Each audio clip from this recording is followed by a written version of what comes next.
Hello again, and welcome to this afternoon's webinar, which is on monitoring and evaluation for ocean comms.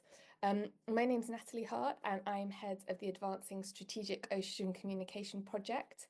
So this is a project that is led by Communications Inc. in partnership with the Calouste Gulbenkian Foundation and the David and Lucile Packard Foundation. For those of you who are new to the project, it seeks to advance the practice of strategic communications in the ocean sector, to make evidence and tools available for all ocean communicators, and finally to galvanise greater investment in ocean communications. So you can find out more about the project by visiting the Communications Inc. website or signing up to the project mailing list. And my colleague Natalie Anderson, who you can see with us today, is going to be putting links for both of those in the chat. For those of you who need them, we have live captions enabled on the webinar today.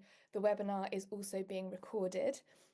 We don't have live interpretation available for this webinar in particular, but we will be having the recording dubbed into Spanish and Portuguese after the webinar is over. So those languages will be uploaded and available online in the near future. Natalie, could we go on to the next slide, please? Thank you very much. So today we're going to be talking about the monitoring and evaluation of ocean communication campaigns. So in the session, we're going to be covering why we're talking about M&E, a few of the common challenges faced by communicators that crop up regularly and our thoughts on them. And then thirdly, we're going to be looking at two possible approaches or frameworks for structuring your M&E. There are two things that I want to stress before we begin.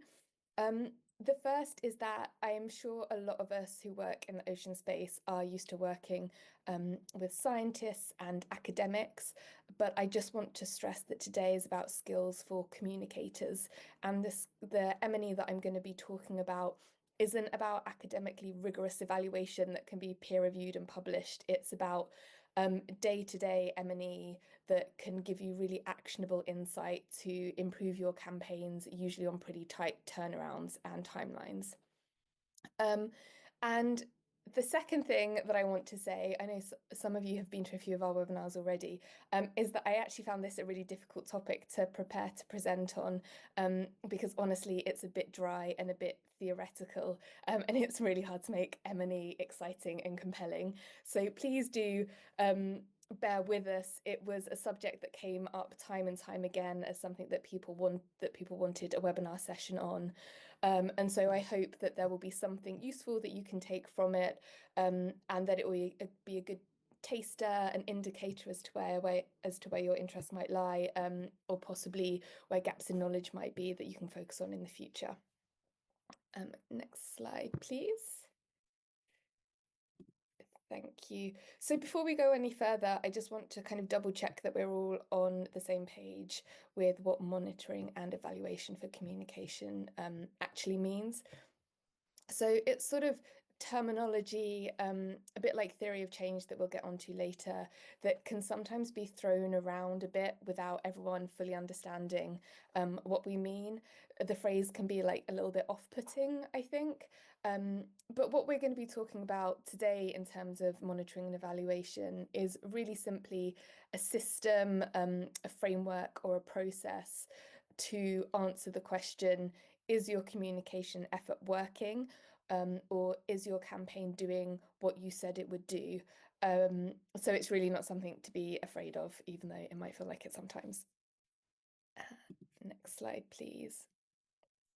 So why is M&E something that we should be committing time and resources to? Why do we even need to bother doing it well? So I've put a variety of reasons up on the slide there. So M&E really helps you to improve the campaign or comms effort that you're working on, to maximise your input on this campaign and the next campaign. It helps you demonstrate your impact and report success, both internally and to funders. It improves your campaign efficiency, so making it better value for money. And it can really situate your project in the wider landscape of action and impact. So we all know that we don't operate in a vacuum. and M&E can kind of help place your project and its contribution within a wider framing.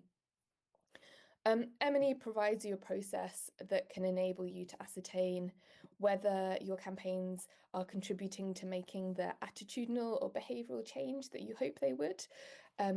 If they're successfully achieving this effect, which we hope they are, then it helps you demonstrate this. And if they're not, it can help you identify what needs to be changed or what needs to be done differently. I think M&E in ocean comms is particularly interesting because in some sectors, investment in communications is prioritised. And that's particularly true in something like marketing, where you can see a really direct link between communication that intends to engage customers, which then leads to sales, which then leads to profit. But in other areas like ours, it can be a bit hard to make the case for a comms budget. And so one of the reasons that M&E is so vital for us as ocean communicators is it really helps us make the case for comms. And that feels particularly important in the current environment in which all funding is a little bit less stable, or a bit more squeezed, in which our ability to really make a compelling case for the value of our work feels ever important. Thank you. And next slide. So why are we doing a webinar on M&E for this project in particular? The basic reason is that everyone asked for it. So monitoring and evaluation was identified as a priority area of focus by the community of practice.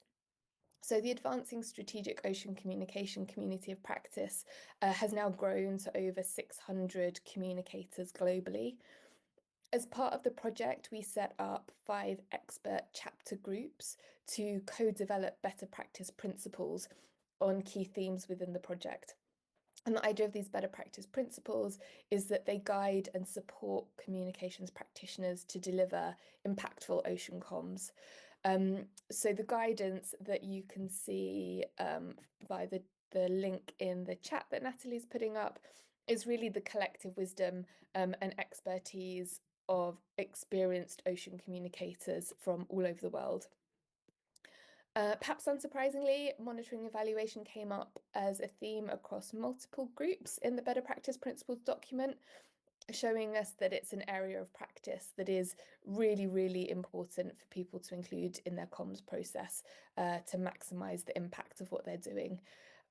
You can download the Better Practice Principles from the link that we've made available in the chat, but I just want to show you 2 examples here of where we saw M&E coming up. This is an example from the chapter group that focused specifically on research and evidence. And you can see here that we had M&E referenced in principle number 5. So each of the groups came up with 8 to 10 principles. And so the principle was set clear objectives for your communication against which you can measure progress. And then you can see there are kind of a few sub-bullets to that you can read in depth on the document that Natalie shared. Then the next example, if we could go to the next slide, please, is from the Scaling Up Investment chapter group.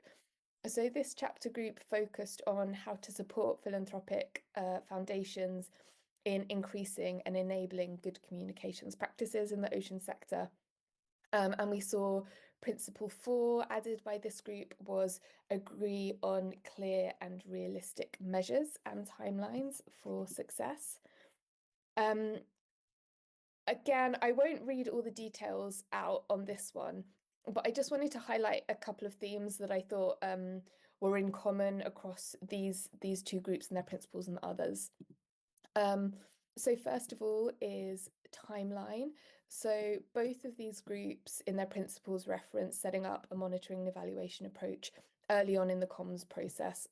So not just at the end of the campaign or project when everything has been wrapped up. And that will kind of be a message that we'll be repeating over the course of the content today.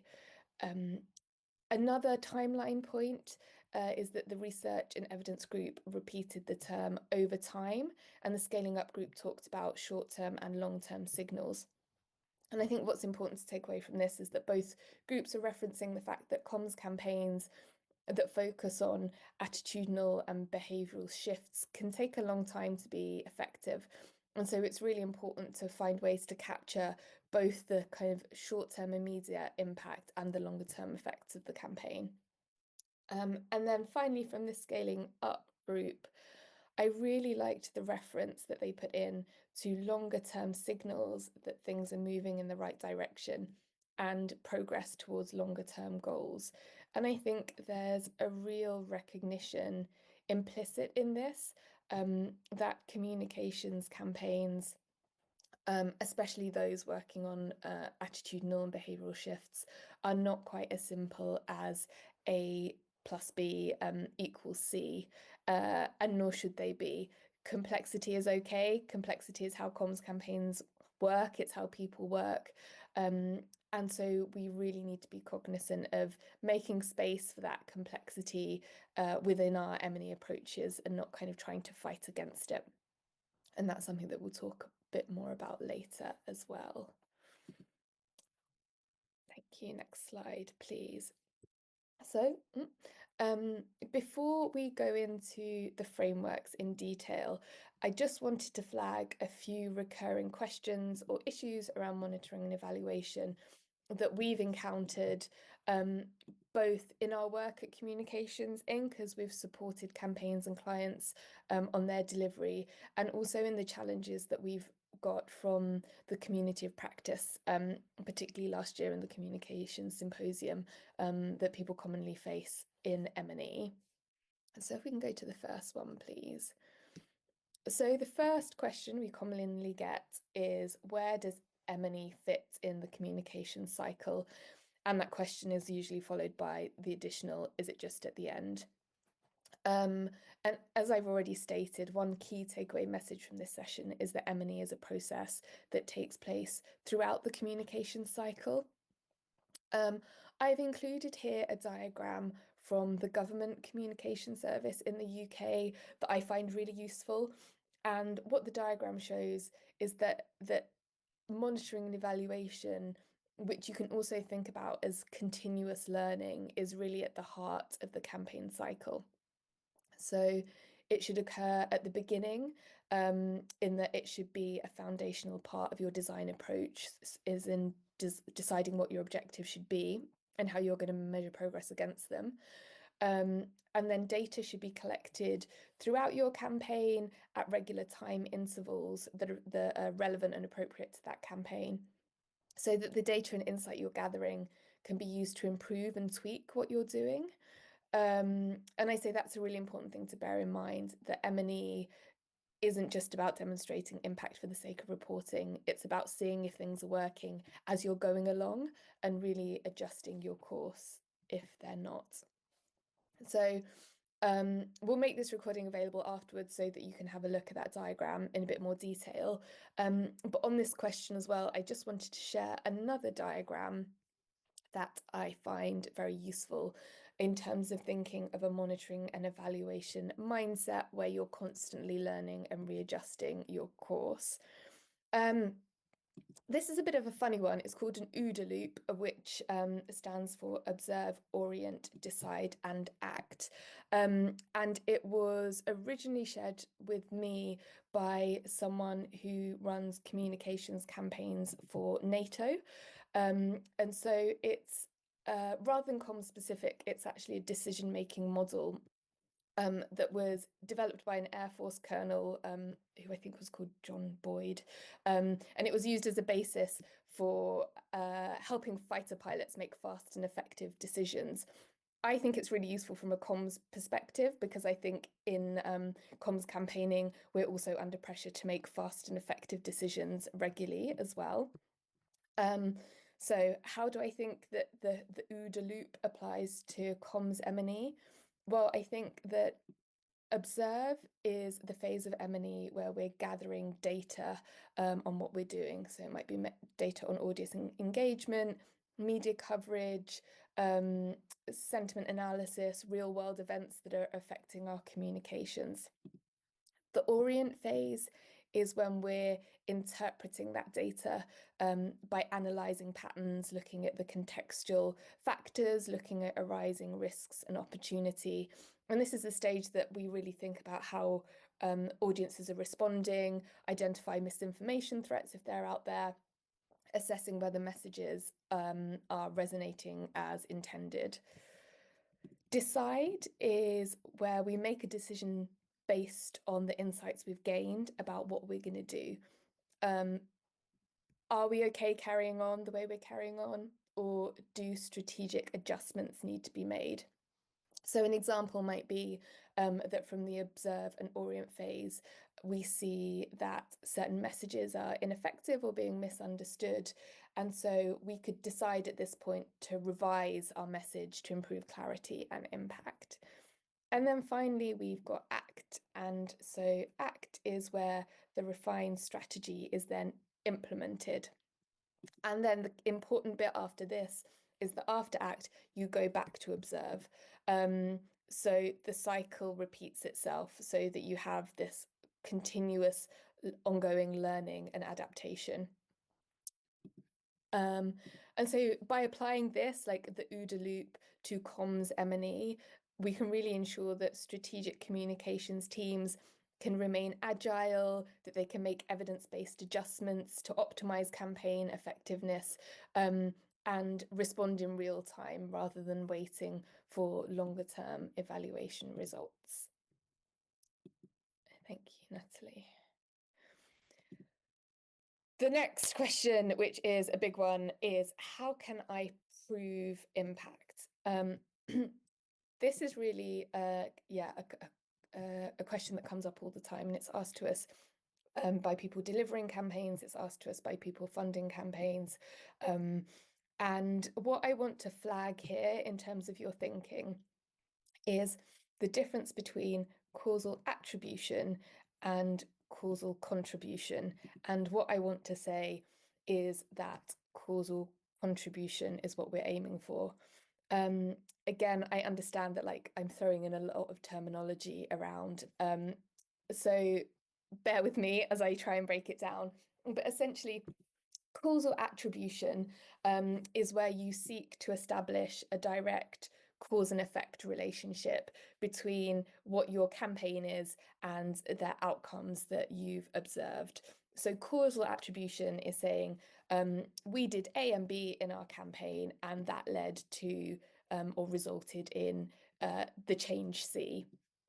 The problem with this approach is that it's a really challenging thing to prove in complex real world settings where there are so many multiple variables that change and shape audience behavior, and many of those are totally outside of our control.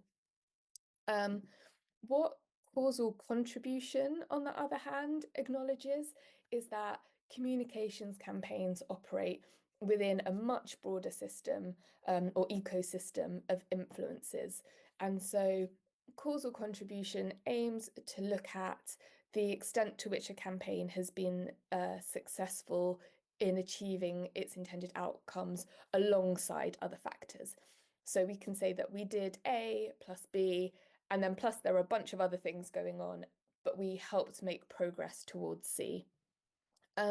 So the analysis that we do and the data that we collect can help us understand how and why a campaign contributed to a certain change. And honestly, that's just a lot more realistic and actionable in terms of understanding a campaign's effectiveness than trying to prove that causal attribution connection. Natalie, next slide, please. Thank you. Question number 3, what should my resourcing be? So M&E budgets are often totally overlooked. We understand that many people's budgets are squeezed already, but M&E does take time, which means human resources, and in some cases you might want to use specific data gathering tools which require a subscription. So if you do have funds, if you are in a position within your campaign where you're designing the budget for your project, or you have funds that you can put to one side. In communications, the industry recommended standard for a monitoring and evaluation budget is 5 to 10% of your campaign budget. So that's like an ideal amount to be aiming for. However, we do understand that for a lot of organizations and NGOs out there, that won't be realistic. And so the answer to the third question is, can it be done for nothing? Yeah, it can.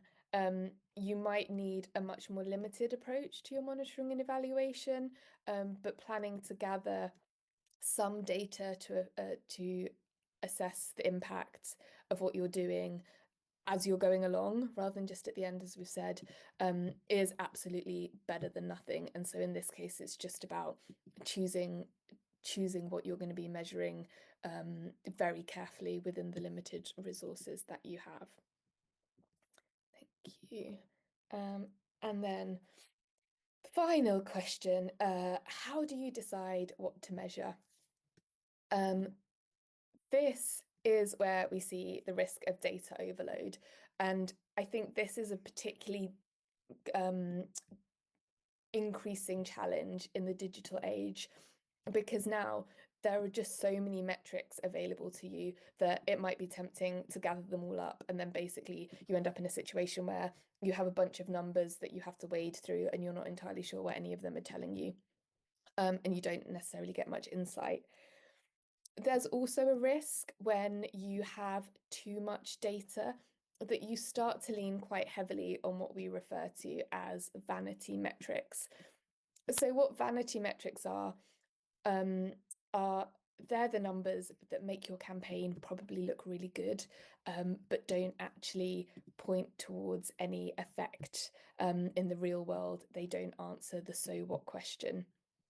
And so they might look nice, they might be big numbers, especially if you have like an advertising budget on social media, but they're not necessarily pointing towards that much of a change. So could we go on to the next slide, please? Thank you. In order to answer the question, how do I decide what to measure? When we get asked this, we respond with another question, which is, what are your objectives? What do you want people to think or feel or do as a result of the campaign? And that's what you're measuring. You should be choosing data or key performance indicators that respond directly to the question of what are you trying to get people to do from your campaign? Thank you.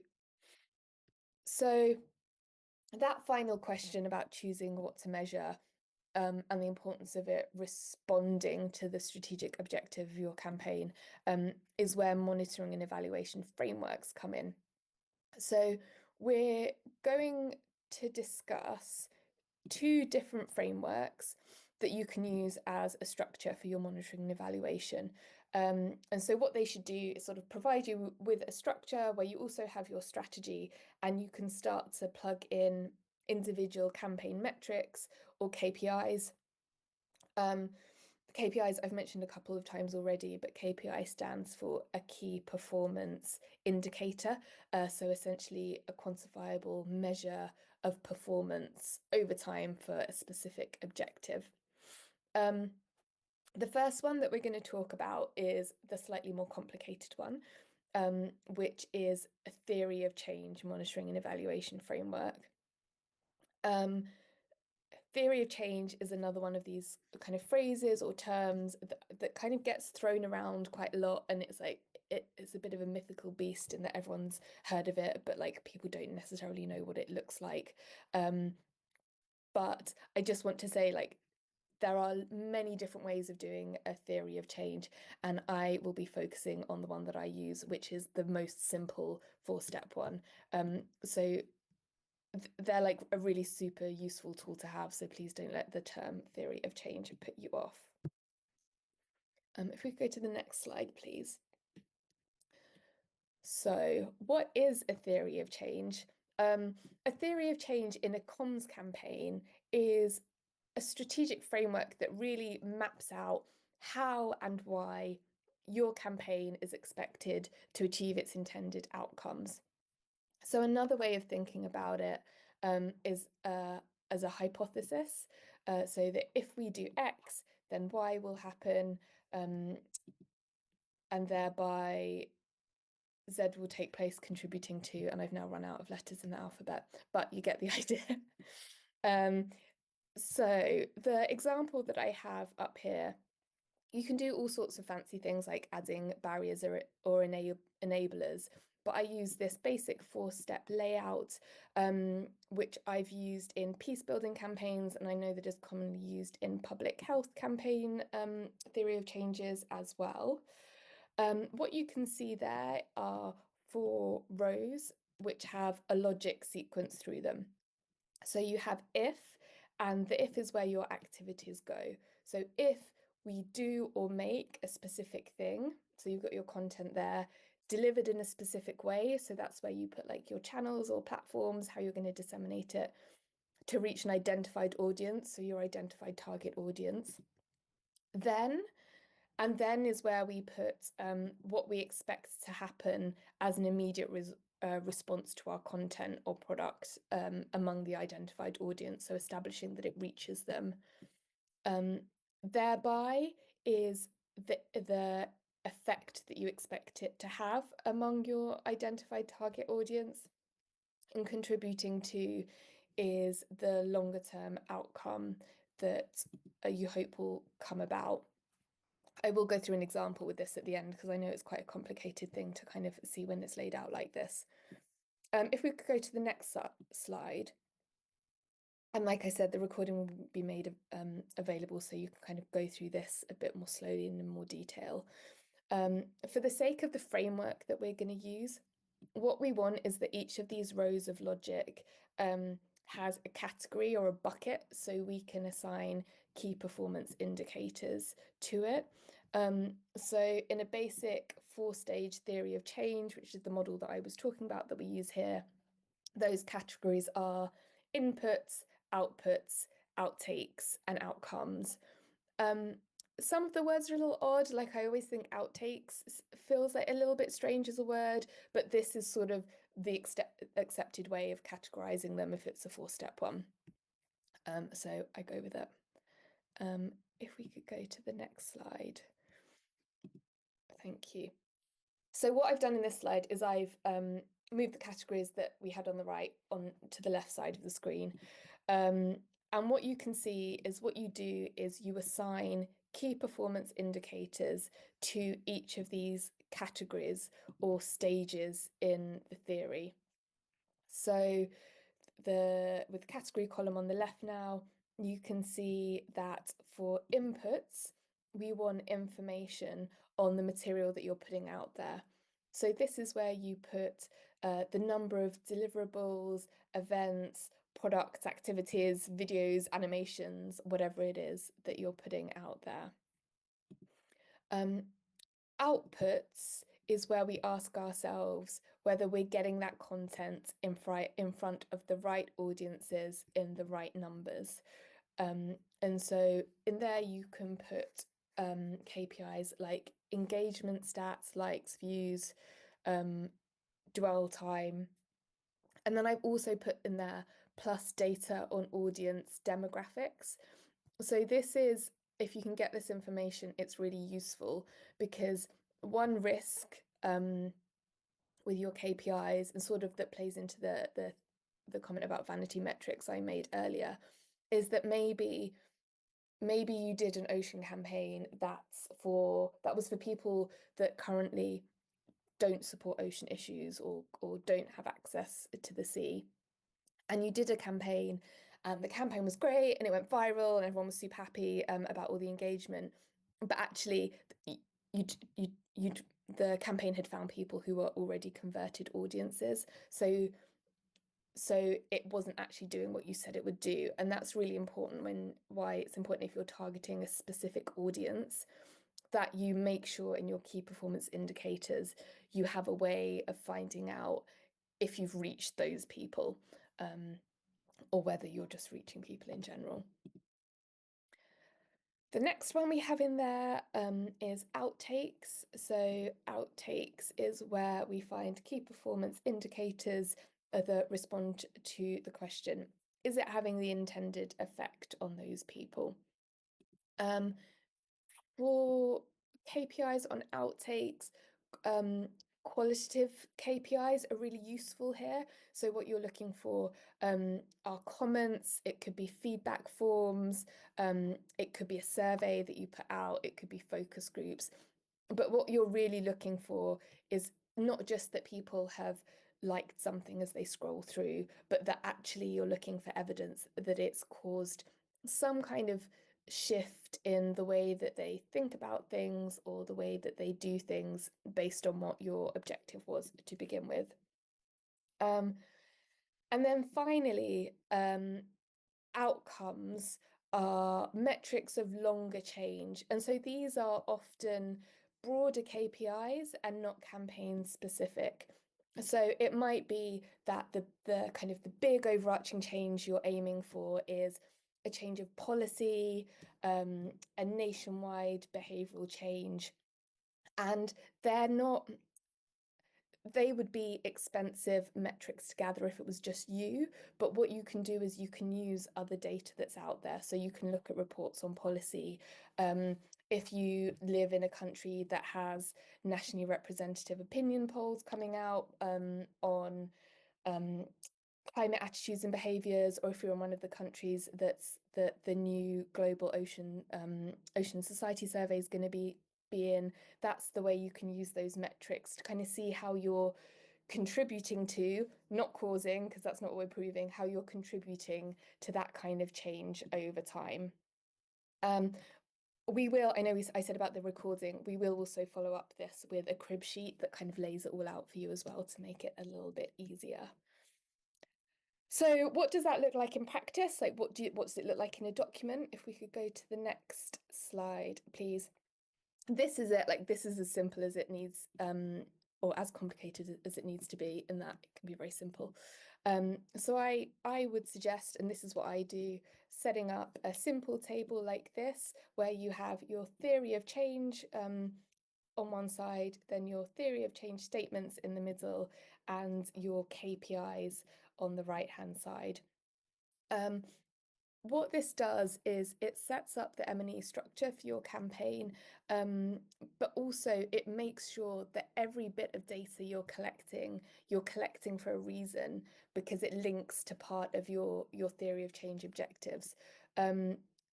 Once you have this table, there should be no data that you're collecting just for data's sake, because it wouldn't fit in the table. So I also hope that by seeing this, it really emphasizes as well the importance of just having a really clear strategy set out from the beginning that you can develop your M&E against. And then if we could go to the next one, so this is just one that I mocked up today as an example.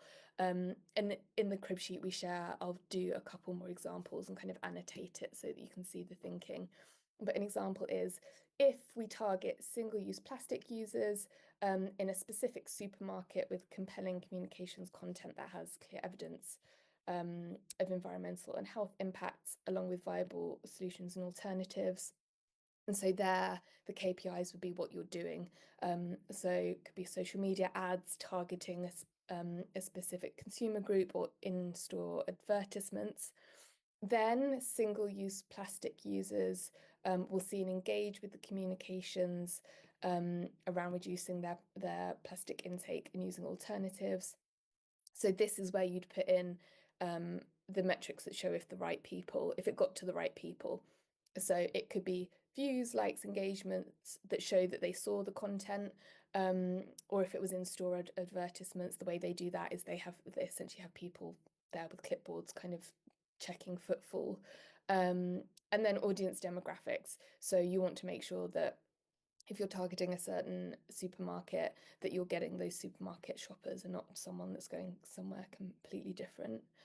Thereby, we just gone to the next slide, changing their perceptions around using other single-use plastics and shifting them towards more sustainable behaviours. So you might use focus groups for this, comments or engagement on the ads or the videos, or you could also, if it was an in-store campaign, you could get people there recording changes in consumer behavior. So again, it's quite a sort of old school way of doing it, but like there in person with the clipboard, looking at numbers of people bringing their own plastic bag, for example. Contributing to a reduction in ocean pollution and in environmental degradation.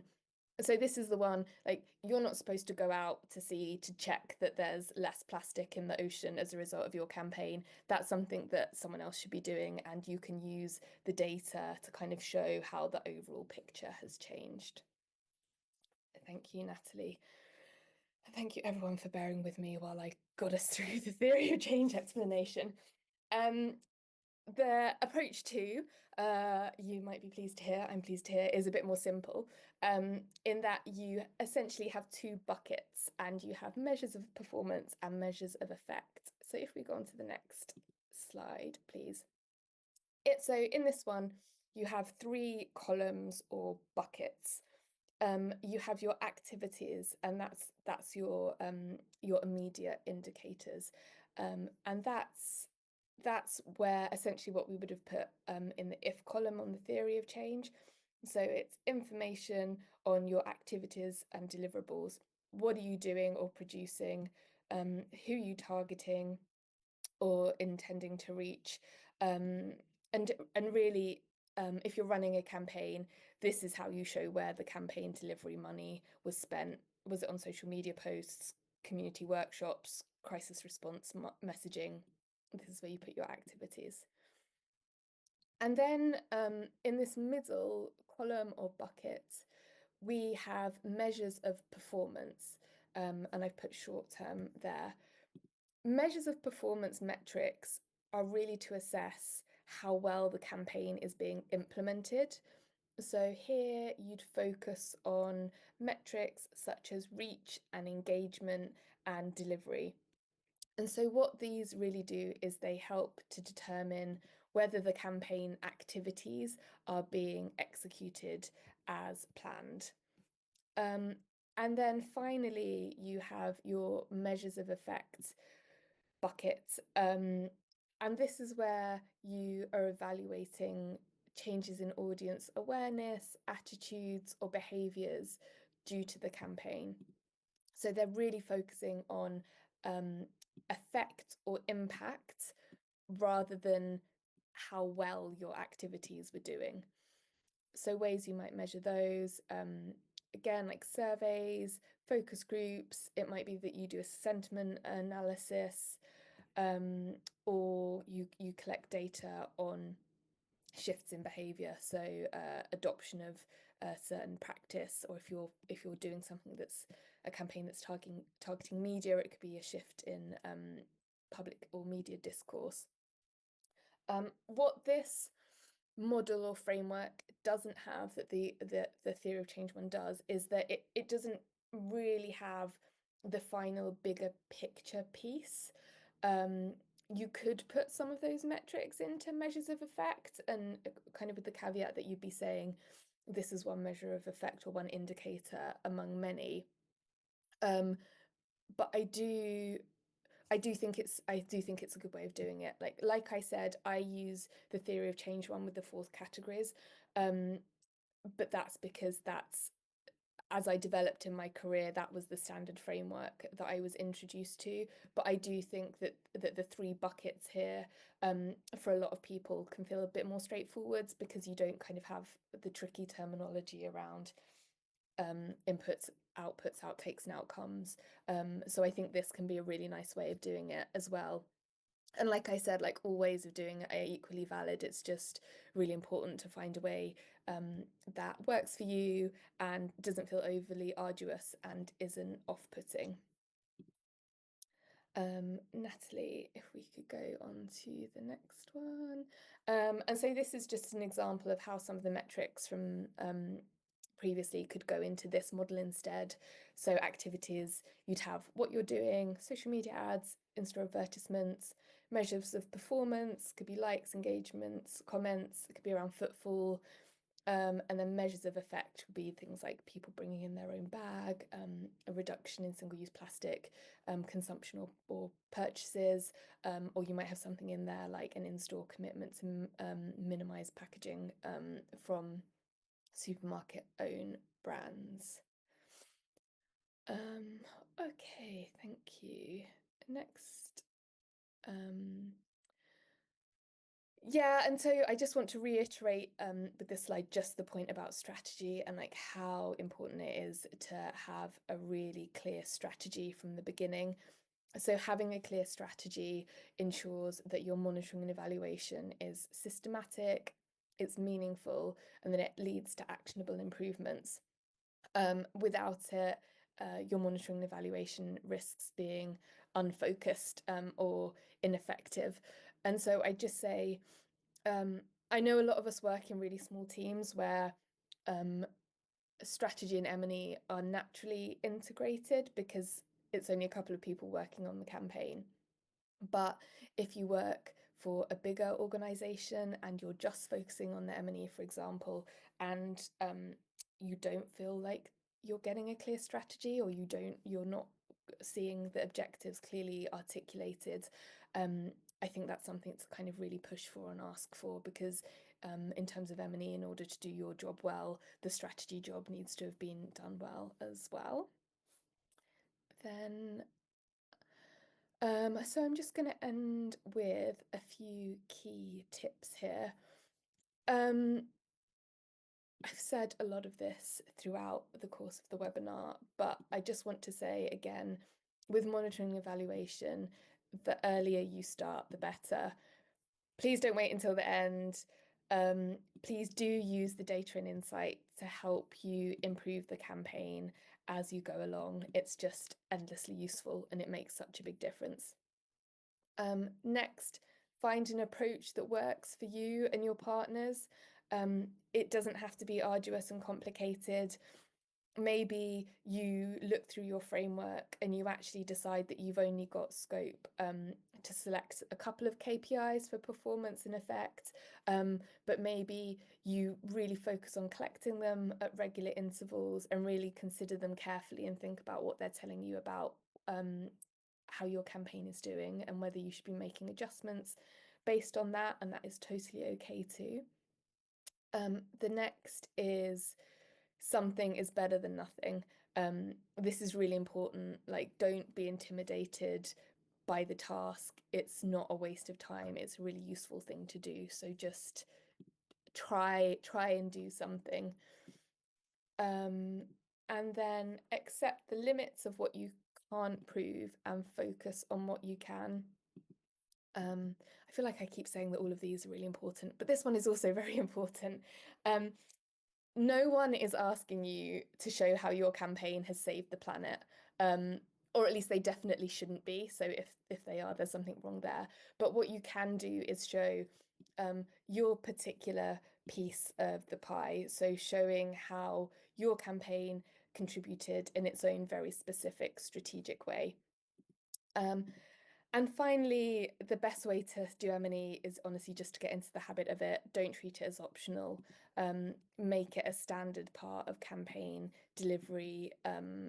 Integrate it into your processes. Make sure it's something that all of the campaign team are aware that you're doing, and just keep practicing. And I do think, maybe especially in the digital space where sort of more new metrics emerge, the more you do it, the more you'll realize or the more you'll discover what the really useful metrics are for you, and that will help you kind of focus on what you need to be collecting to really maximize it.